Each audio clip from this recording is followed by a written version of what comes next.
Hello everyone, welcome to Sneha History classes. I hope you all are doing well. So welcome to the question and answer session.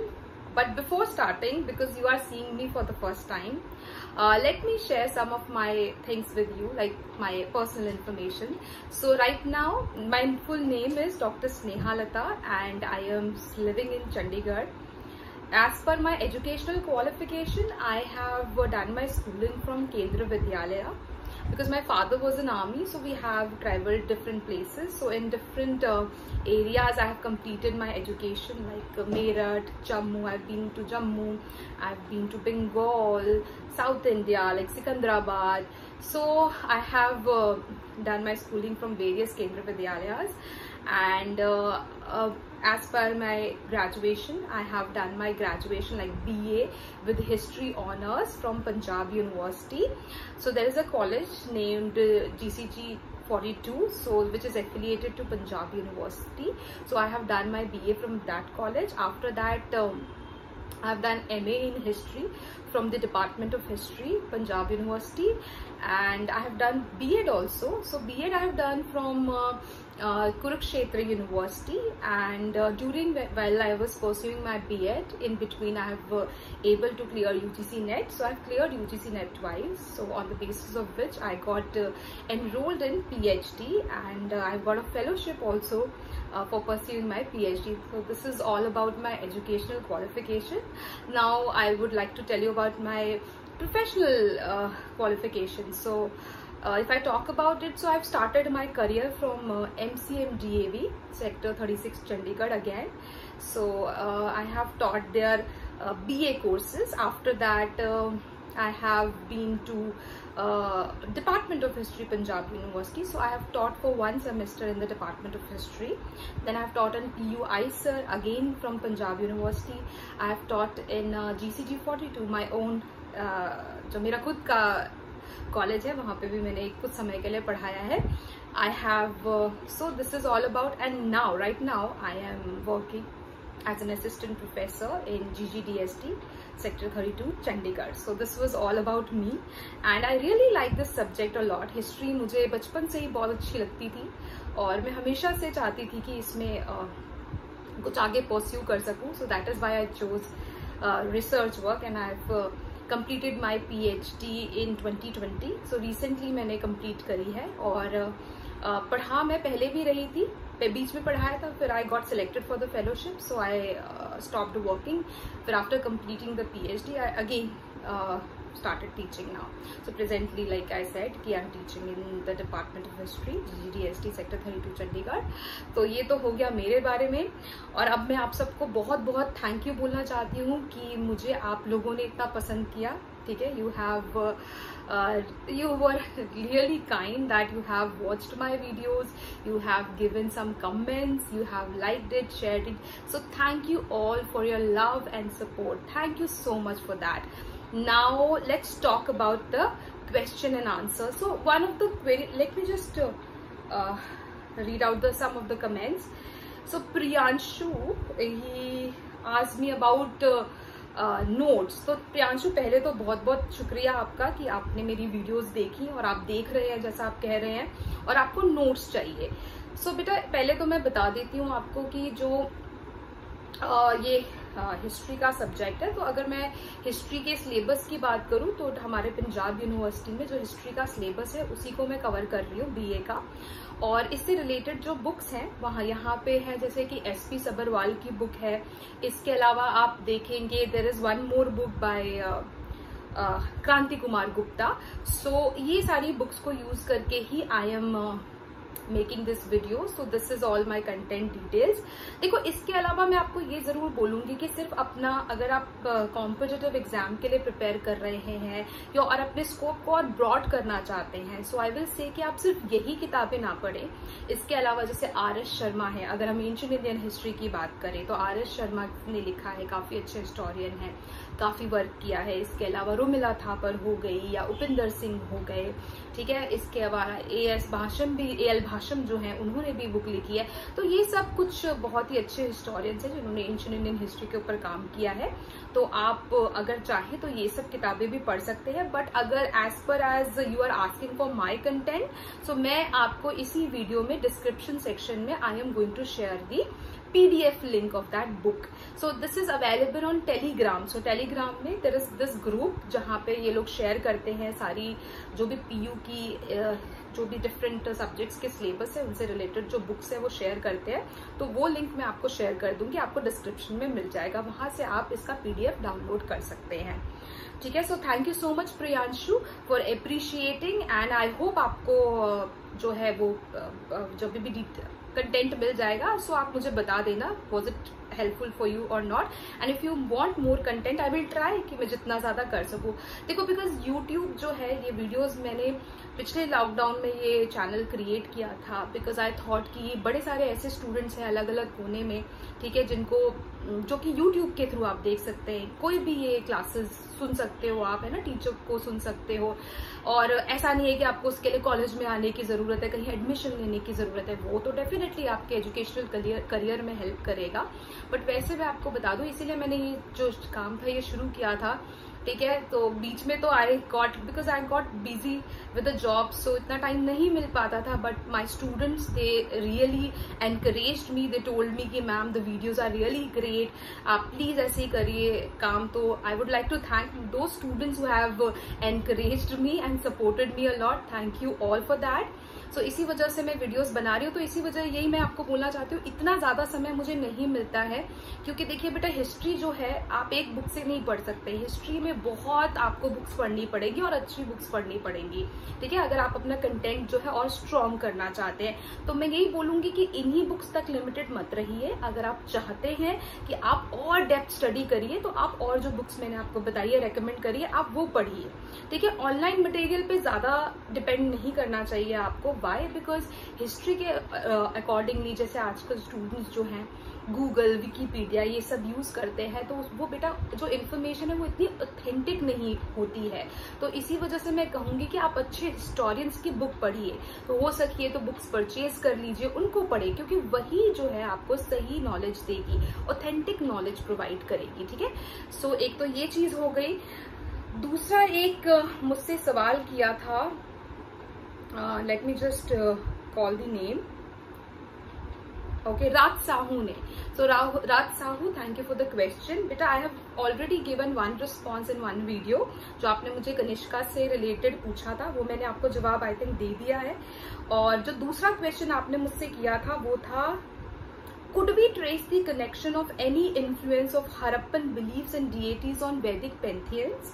So though we could see that Aryans condemned the natives as dasas and dasyus, why would they have adopted many of the practices of their predecessors? तो basically मैं अपनी audience को बता दूं, राज साहू ये पूछ रहे हैं कि हरप्पन जैसे सिविलाइजेशन थी और उसके बाद वैदिक आर्यंस, जो आर्यंस थे वो वैदिक कल्चर लेके आए थे, तो उसमें क्या सिमिलैरिटीज हैं। बिकॉज ही सेइंग कि काफी सारी जो प्रैक्टिसेस थी, रिलीजियस प्रैक्टिसेस जो हरप्पन्स लोग ऑलरेडी फॉलो कर रहे थे, वो आगे चलकर आप देखेंगे वैदिक टाइम पे जो लोग थे उन्होंने उस चीज को आगे कंटिन्यू किया है। तो वो ऐसे, तो अगर आप देखोगे, अगर आपने मेरी वीडियो देखी होगी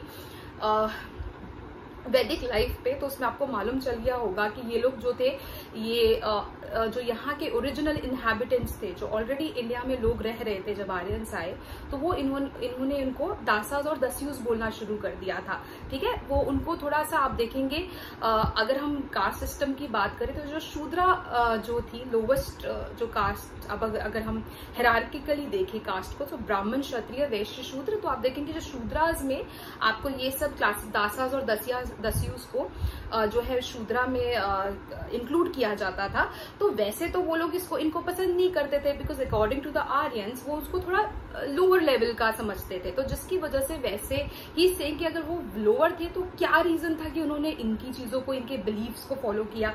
तो देखो ये बड़ा ही देखिए बेटा, ये जो क्वेश्चंस आप लोग पूछते हैं इसमें बहुत रिसर्च चाहिए, ठीक है, इसमें आपको बहुत ज्यादा काम करना पड़ेगा और उतना समय आई एम सॉरी मेरे पास नहीं होता, बट जितनी भी अंडरस्टैंडिंग मेरी है, जो भी बुक्स है, मैं उससे रिलेटेड आपको आंसर जरूर दे सकती हूँ। बट ये जो आपके क्वेश्चंस हैं ये रिसर्च लेवल के होते हैं और रिसर्च में अगर आप जाएंगे तो आई am telling you because I have done PhD, so on the basis of that I am telling you कि बहुत काम करना पड़ता है। एक छोटे से टॉपिक के ऊपर भी कम से कम आपको 100 किताबें तो पढ़नी पड़ेंगी, तब जाके आपको सही नॉलेज मिलेगी। सो ऐसा है कि हाँ, अगर हम कंपेयर करें तो आपको काफी सारी जो बिलीफ है, जैसे कि late me just give me a second everybody, so you will see कि काफी चीजें कॉमन है हड़प्पन रिलीजियस सिस्टम में, जो रिलीजियस बिलीफ है। और जो वैदिक आर्यंस की अगर हम बात करें, जैसे फायर ऑल्टर्स मिले हैं हमें हड़प्पन टाइम में, फायर ऑल्टर्स हमें उस समय पे भी मिलते हैं वैदिक आर्यंस के टाइम में, क्योंकि यज्ञ और सैक्रिफाइसेस ये काफी इंपॉर्टेंट चीजें थी अगर हम रिलीजियस लाइफ की बात करें।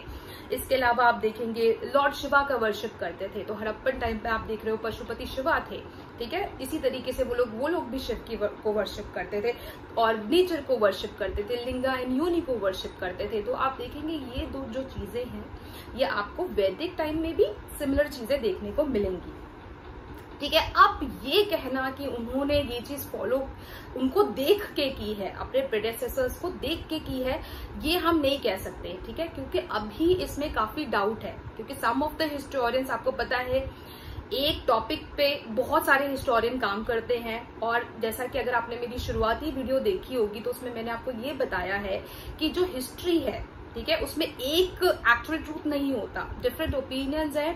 और वो ओपिनियंस जो है या थ्योरीज जो है वो किस पे बेस्ड होती है, वो सोर्सेस पे बेस्ड होती है, क्योंकि जो एक हिस्टोरियन है वो बहुत सारे सोर्सेस कलेक्ट करता है, ठीक है। वो सारे सोर्सेस को कलेक्ट करके उनको कोरिलेट करके इंटरप्रेट करके एनालाइज करके फिर वो थ्योरीज जो है वो प्रोपाउंड करता है। सो अगर हम वो चीजें देखें तो एग्जैक्टली अभी तक तो मेरी जहां तक समझ है मुझे कुछ नहीं दिखता कि ऐसा कोई हिस्टोरियन कह रहा है कि some of the historians they are saying. तो हमें दोनों में आप देखोगे इक्वल जो है आपको व्यूज दिखेंगे कि कुछ जो है वो कहते हैं कि यस कुछ वैदिक कल्चर्स जो है वो प्रेडेसेसर से लिए गए हैं, वेरा सम कहते हैं कि नहीं ऐसा नहीं है, जो वैदिक आर्यंस थे वो अपना खुद का कल्चर लेके आए थे। But yes there is some similarity. यहाँ पे I would like to quote doctor RC Majumdar. तो RC मजुमदार कहते हैं we must therefore hold that there is an organic relationship between the ancient culture of Indus Valley and the Hinduism of today. So I quote that. So this is the view of RC Majumdar. तो वो ये कह रहे हैं कि Harappans जो हैं plus जो आप हिंदुइज्म का डेफिनेटली कहीं ना कहीं कनेक्ट तो है, बट ये डायरेक्टली ये नहीं कह रहे कि वैदिक जो आर्यंस थे उन्होंने इसको फॉलो किया था। One more historian doctor wheeler he says that he maintains that both Shiva and Linga worship is inherited by the Hindus from the Harappans. तो ये ऐसा क्लेम करते हैं, अब इसमें कितनी सच्चाई है वो नहीं पता, बट व्हीलर का ये ओपिनियन है उनके सोर्सेस के अकॉर्डिंगली या जो भी उनकी इंटरप्रिटेशन है या एनालिसिस है उसके अकॉर्डिंगली ही सेज कि जो शिव जी का वर्शिप है, जो लिंगा वर्शिप है, ये डेफिनेटली हिंदूज को हड़प्पन टाइम से मिला है, ठीक है। जो मैंने भी अपनी वीडियो में यही बोला है कि definitely there is a connection, वो शुरुआत वहां से ही हुई थी। और उसके बाद सर जॉन मार्शल है, he concludes from the Harappan evidence that Shaivism is the oldest religion in India. तो ही सेज कि ये सबसे पुराना धर्म है।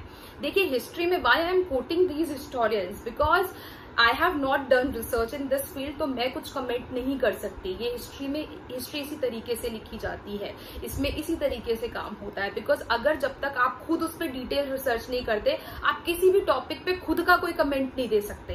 हाँ, आप एक ऑब्जर्वेशन दे सकते हैं, एक ओपिनियन दे सकते हो, बट उसके लिए आपको उससे पहले आपको सारे हिस्टोरियंस को कोट करना पड़ेगा।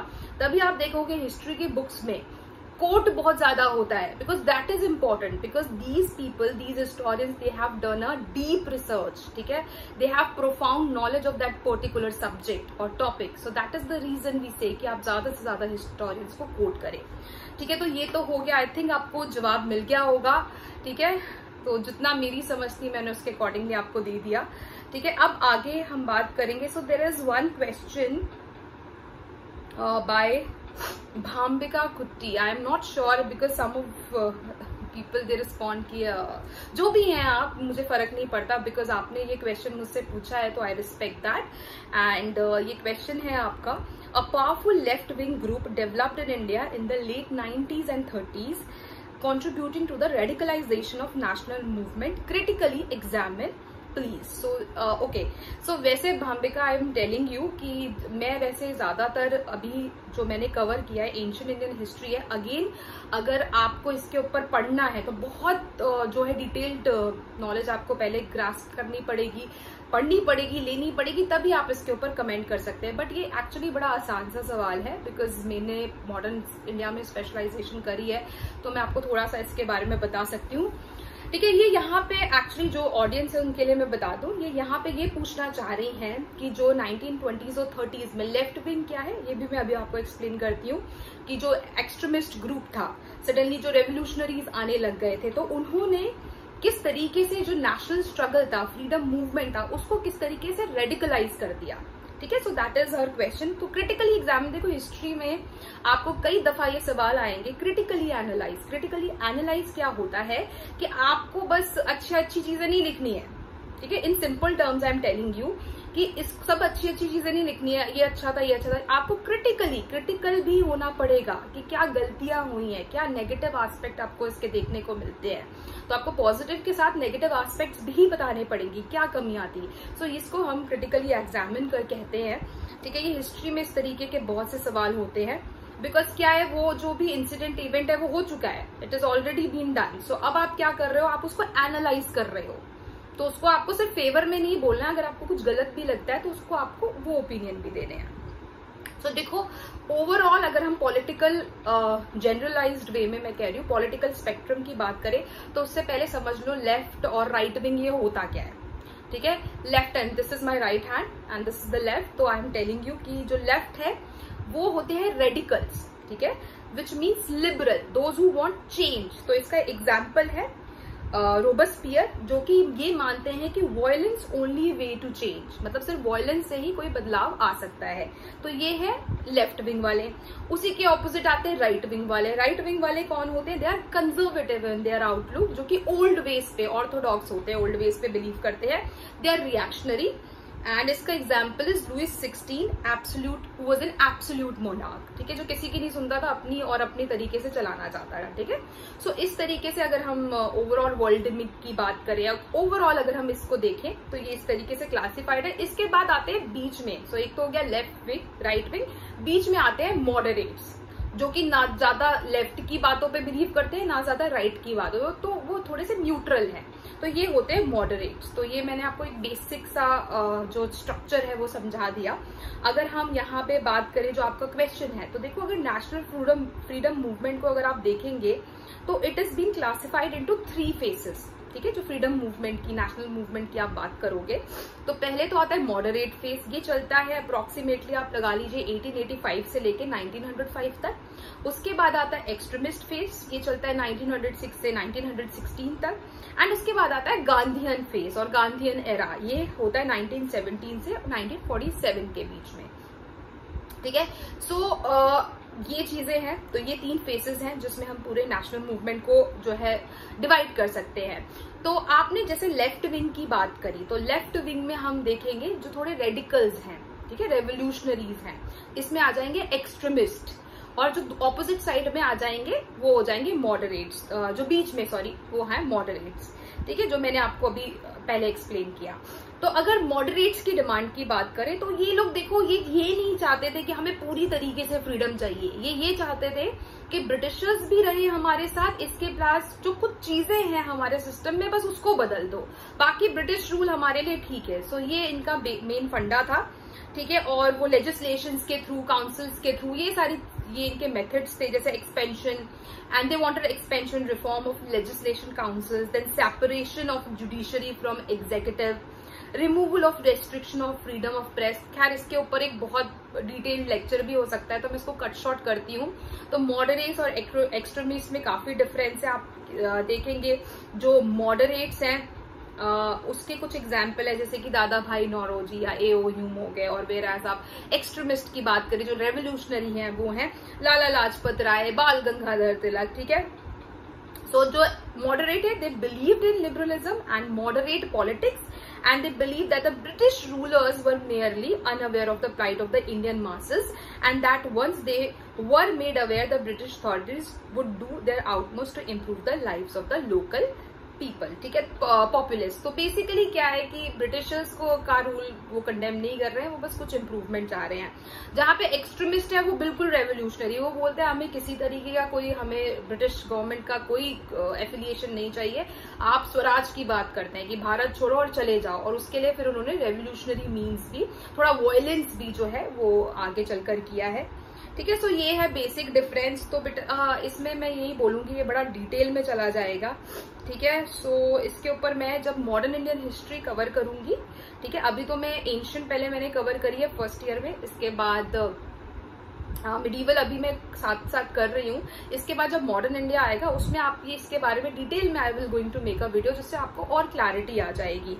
सो यस, बिकॉज देखो एक तो क्या होता है कि अगर नेशनल मूवमेंट के एक्सट्रीमिस्ट फेस की बात करें, जो आप कह रहे हो लेफ्ट विंग है, सो उसमें क्या हो जाता है कि वर्ल्ड में भी जो हो रहा है उससे भी काफी इन्फ्लुएंस जो है मूवमेंट को इंडिया में भी मिल रहा है। तो वर्ल्ड में आप देखोगे रेवोल्यूशंस हो रहे हैं, हर जगह क्रांतिकारी जो है वो पनप रहे हैं, वो सब क्या कर रहे हैं, अपना डिमांड कर रहे हैं नेशन का, ठीक है। तो वही इन्फ्लुएंस आपको इंडिया में भी देखने को मिलेगा। तभी आप देखेंगे, क्योंकि क्या कनेक्शन बहुत ज्यादा हो गया है, some people of India they are going abroad, they are getting the higher education और पढ़ने के लिए जा रहे हैं, they are coming in closer contact with other countries. फिर जब वो कॉन्टैक्ट में आते हैं तो आइडियाज भी आते हैं, तो उस तरीके का आइडियाज यहाँ पे आ रहे हैं। और इस तरीके से आप देखोगे वो रेडिकली, थोड़ा वायलेंटली वो इस चीज के अगेंस्ट बोलते हैं। फिर जैसे कि आप चंद्रशेखर आजाद को ले लो या भगत सिंह को ले लो, फिर वो अपने रेवोल्यूशनरी मीन से क्रांति की बात करते हैं कि हमें पूर्ण स्वराज चाहिए। सो ये है एक्सट्रीमिस्ट फेस। आई होप मैंने कुछ तो क्लियर किया होगा। बाकी जो इसका डिटेल है बेटा, I will going to make, when I will cover the modern Indian history, उसमें मैं इसको डिटेल में आपको बता दूंगी।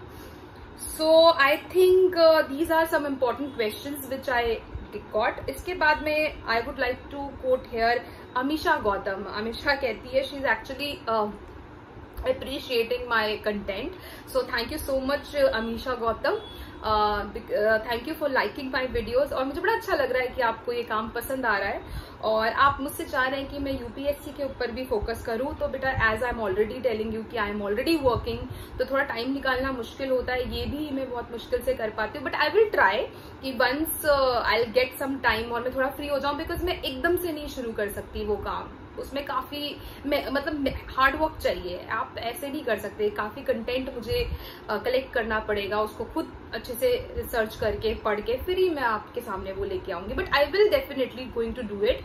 आई होप जब भी मुझे मिलेगा जल्दी से जल्दी आई विल ट्राई कि मैं यूपीएससी की तरफ भी फोकस करूं। And thank you so much for giving me this suggestion. All right, okay, so now I would like to read some of you because you have given me such beautiful comments, ठीक है, such appreciation. So Simran Gambhir, thank you for this. Purvi Chaudhary, thank you beta. And Rohit Singh and Pallavi Gupta, Inderjeet Singh, Kuldeep Singh, Divyansh Sharma, some of are my students, I know them, और वो भी देख रहे हैं। So thank you all of you for watching these videos. So that's it. I think काफी हमने आज बात कर ली, जान लिया, और कोशिश करूंगी मैं कि लाइव सेशन भी करूं आगे चलकर, ठीक है। और बताना आप मुझे अपने व्यूज, जो भी आपको लगा। I hope I have satisfied you with my answers, अगर किया है ठीक है, बाकी क्या है सबकी अपनी अंडरस्टैंडिंग है, आपको जैसा लगे आप ठीक समझे। But I have tried my level best and thank you for all for giving me your love and support. ऐसे ही करते रहिए और एनकरेज करते रहिए कि मैं और ज्यादा वीडियोस बनाऊं। और आप मुझे ये भी बताइएगा कमेंट सेक्शन में आज की वीडियो में कि आपको कैसा लगा आज का सेशन, पहली बात। और दूसरी बात कि अगर आप चाहते हैं कि मैं लाइव सेशन भी कंडक्ट करूं तो please tell me that, and if you have any queries तो हम लाइव जाके भी उसको सॉल्व कर सकते हैं। But I need your participation there. So ऐसा ना हो एक दो बच्चे बोले, तो अगर मुझे काफी ज्यादा कमेंट्स आएंगे तो मैं डेफिनेटली उसके बारे में सोचूंगी। अदरवाइज मैं इसी तरीके से मंथ में कम से कम एक बार तो आपकी सारी क्वेरीज कवर कर ही दूंगी। All right, okay then, thank you so much all of you, thank you for watching this video and take care of yourself and thank you so much. Take care and subscribe the channel. You know the drill. Subscribe the channel, comment, like, share, and I'll see you in the next video. Bye bye. Take care everybody.